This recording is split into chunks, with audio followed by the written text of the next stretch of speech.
any career path, and remember we even quoted scriptures when we were starting, and any career path is supposed to change lives. Are you changing lives? Are you impacting societies?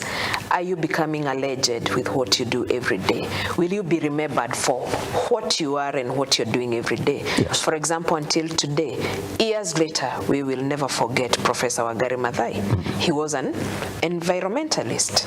Nobody would have thought that environment is a career. It is something that you can do, and you can change lives, and you can impact lives forever. So we have people who have impacted people even through speaking. The late Miles Monroe, that was his profession. His profession was inspiration.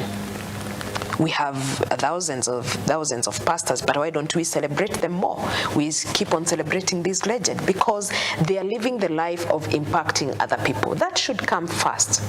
That what you're doing is changing lives, what you're doing is impacting societies, and what you're doing is leaving the world a better place. Yes. That is the choice.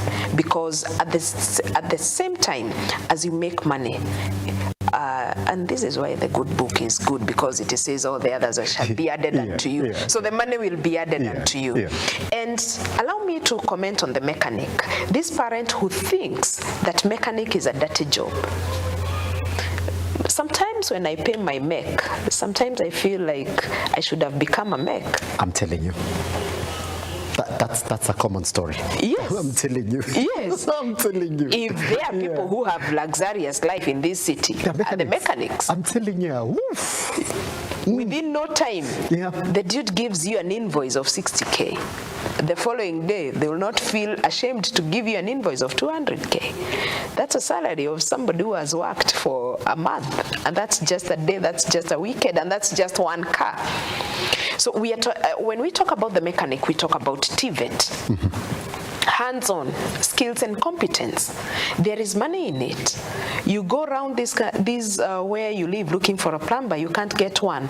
Why? Because all of us want to be in a corner office in a white shirt and a tie and a suit, which is good, but we can't all fit there. There are people who must become masons, there are people who must become construction guys, there are people who must become waiters and waitresses. We need front office guys, we need people who can do IT, we need people who can do laptop repairs, we need people even who can repair phones. That's one of the biggest industry today. We have, I think, almost each and every Kenyan own a phone. So where do you take it for repairs? So that's a course. It's something that you can do. For somebody who didn't, that's a technician course. For somebody who didn't get those grades, that you can do the prestigious careers. And then the person who got those grades that they are able to do the prestigious careers, they will go to the mechanic for their car to be repaired. Then after that, when they are bored, they will need a musician to entertain them. Then after that, they will need somebody who will take care of their spiritual health. That's the pastor.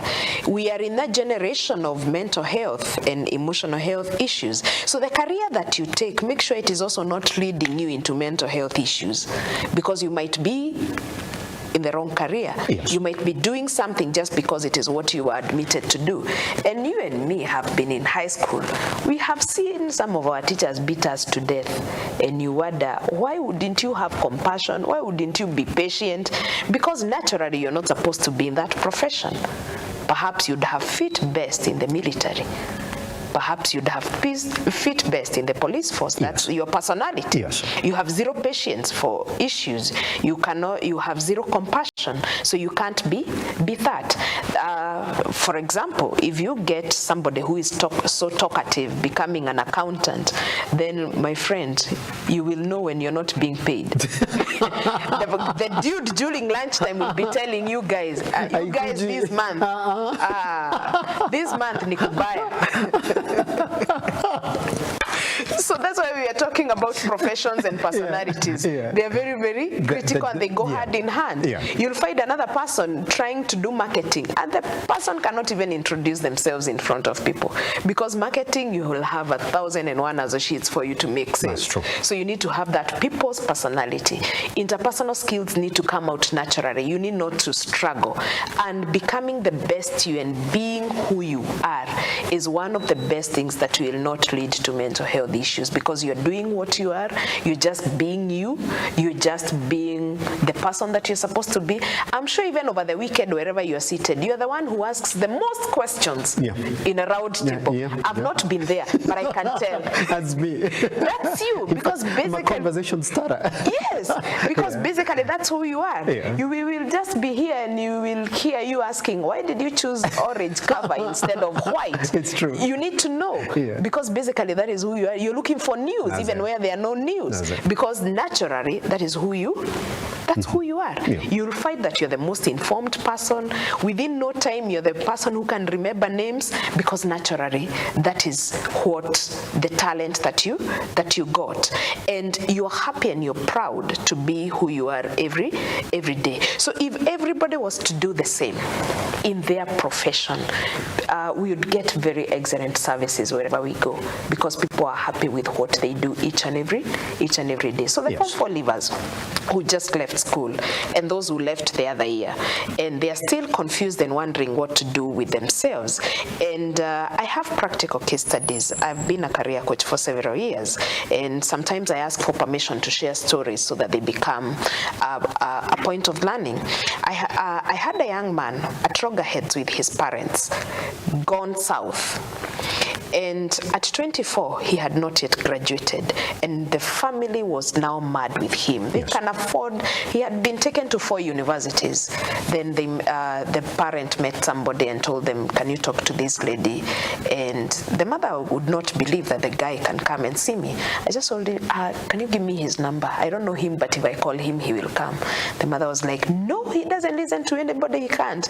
But I know how to talk to young people. And the following day, he was in my office. The errant boy, the boy that I'm being told he can't listen, he can't listen. At 24, he has never graduated. Parents are disappointed. He has been to 4 universities and colleges. But the parents wanted to bring out an architect in him. True, he had the grades to become an architect. Yes. But during break time, he was always hanging around with guys who are doing BCom. Then we sat down, did our personality test, everything, and I told him, do you know you're such a gifted businessman? This is why you cannot sit and think on drawing.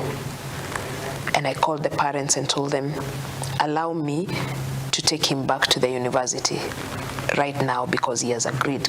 Talked to a vice chancellor and he was admitted in the middle of the semester. Yes.